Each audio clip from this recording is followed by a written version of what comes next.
The affordable smartphone market in India is dominated by Chinese companies like Xiaomi, Honor, Lenovo, and sadly Oppo and Vivo.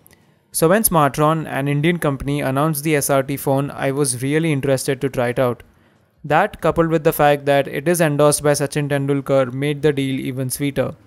So I bought the SRT phone on the launch day, and fast forward to a month later, I have to say that it's probably one of the not so good purchases that I've made this year. So what's so disappointing about the Smartron Srt. Phone? Well, for starters, if you look at the phones in this price range like the Redmi Note 4 or the Honor 6X, they have some really strong pros as compared to their cons. The Redmi Note 4 has exceptional battery life, the Honor 6X has a brilliant camera, and the Srt. Phone, well, there's nothing that strikes out and it's just a mediocre phone. As soon as you pick the phone up, the plastic body along with those cheap feeling buttons don't really strike a good impression. Now don't get me wrong, the phone does feel well built, but it lacks that premiumness that all of the other metal competitors have. And it's made even worse by the placement of that power button. It's placed right up top on a 5.5-inch phone, and that's not the place you want your power button to be.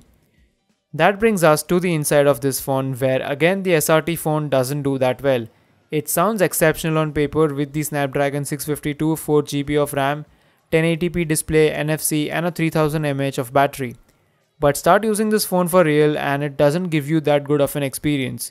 It tends to get pretty warm on heavy usage, and as you've seen from my gaming review, it overheats and throttles as well, so if you're a power user, this is definitely not the phone you want to get. The Snapdragon 652 sips more battery than the Snapdragon 625, so in terms of battery efficiency as well, the SRT phone doesn't deliver. I could get around 4.5 hours of screen on time on this phone, which is way less than something like the Moto G5 Plus. There is fast charging here, but the speeds are similar to the G5 Plus's turbocharging and it doesn't help the case that much. The software is also stock Android, but it is not very well optimized on the phone. The Moto G5 Plus that also has stock Android felt a bit more smoother and faster than the SRT phone. It did get an update though once in the last 1 month, and that update added this annoying fingerprint lock gesture.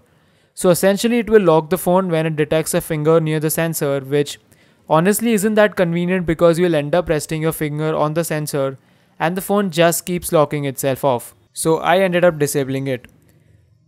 It also has this Tron X app that Smartron offers, which has unlimited T-Cloud storage and a few other things. That's not something that I really used on the phone, but I thought I'll mention it anyways. It is running on Android 7.1.1 though, so that's really good, but there's a lot of work to be done in terms of software, and I hope that Smartron releases updates that can fix a lot of things. Another area where Smartron needs to work in terms of software is the camera app. So the SRT phone's camera is actually quite bad and the performance is even worse than the Redmi Note 4, which doesn't really have a great camera in the first place. Especially in low lighting, the phone doesn't shoot up the ISO, so you end up with darker photos and it's just not up to the mark. The video quality is also okay and you can shoot 4K videos on the phone. The 1080p display is impressive though, as it does get decently bright and sports good colors and viewing angles. But the loudspeaker is terrible in terms of quality and I ended up using my earphones most of the time.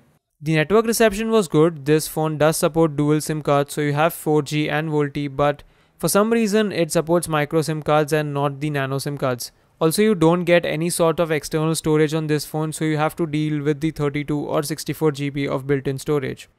So by now you must have figured out as to why I was disappointed with the SRT phone.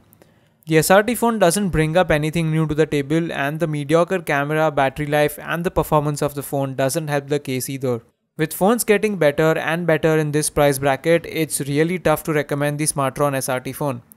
I was really hoping that it would give a good challenge to all of the current phones in the market, but the SRT phone leaves a lot to be desired. Hence, if you're shopping in this price bracket, I would not recommend the SRT phone. That wraps up my review of this phone. If you guys have any feedback, opinions or queries, then make sure that you write them in the comments. If you are new here, then please hit the subscribe button and press the bell icon so that you keep getting notified whenever I upload a new video. You can also follow Gizmoddict on social media to get some behind the scenes content. That's it for now. Thanks for watching and I'll catch up with you guys in the next video. Peace.